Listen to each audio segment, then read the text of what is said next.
از من به شما فایده نیست.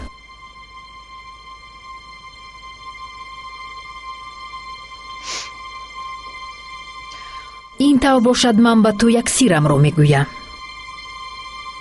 من در حیات همه چیز رو از دست دادم. همگی چندی پیش.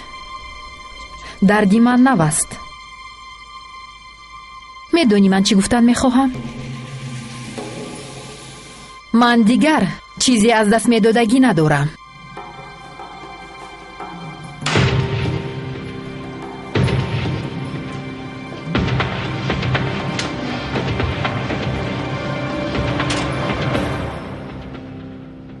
فاتح با فرمان همین آدم ها کشته شد. اینها در پیشم ایستادند. با مشکلی خودم را میدارم. میگویم که رفته هر دویشون رو بوغی کرده کشم. خودم را به زور داشته ایستادم یوز. میدونم پدری مرا هم همینها کشتند. برای خوب جزا دادن اینها دستانمان بسته است. خواطر نشو. گرسنه ماندن به گپ میدرآیند. میمیرند و گپ نمیزنند.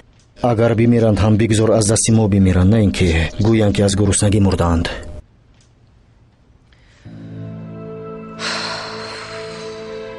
گپ نمیزنند. گویا که مقصدمان را میدونسته باشند. آنها تعلیم دیدند. افراد زرخرید هستند.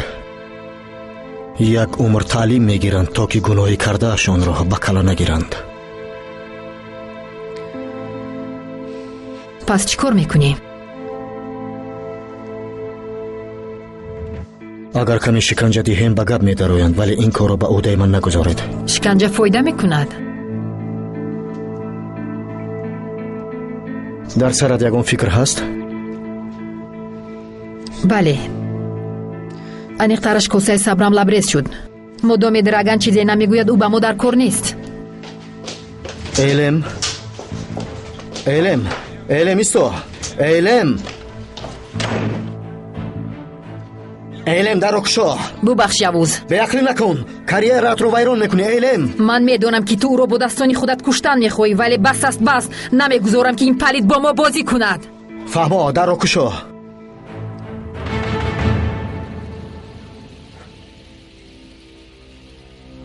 با من حقی دست رسوندن نداری، میدونی ها؟ من تروریست یادی نیستم، بلکه راهبر یک دولتم. تو دولتی تروریستان رو دولت میگویی؟ گمان میکنی با این تاخت و تازهای دولت بنیاد میکنی؟ در این باره گپ زده بودیم.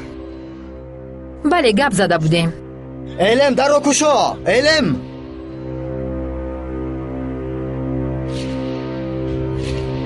من این روزها رو دیر باز انتظار بودم درگن. بدون من جانی آدمانی بیگناه رو نجات دادن میخواهم. از این رو از تو آخران بار میپرسم، درباره حمله چی رو میدونی؟ کارنامه‌ات همین است. بازیدنی نقش پلیسی خوب با همین راه مرا به گپ در آوردن میخواستی.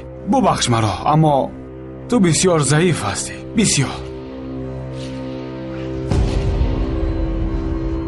کی گفته است که من ضعیفم؟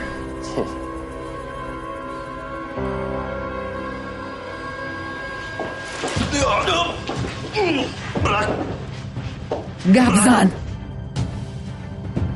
ای کسی هست؟ ای کسی هست بگویم؟ بیرو کمک خواهش کن، وگرنه درگن را میکشد. زود باش. گپ زن، وگرنه تو مردنت نفست را میدارم. گپ زن. سرده. ایلم نامعقولی نکن.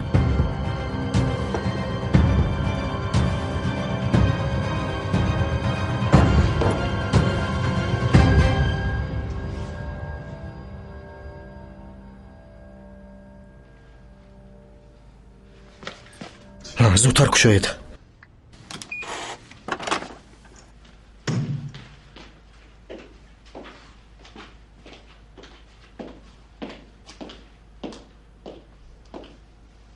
مرده است. ایلم چیکار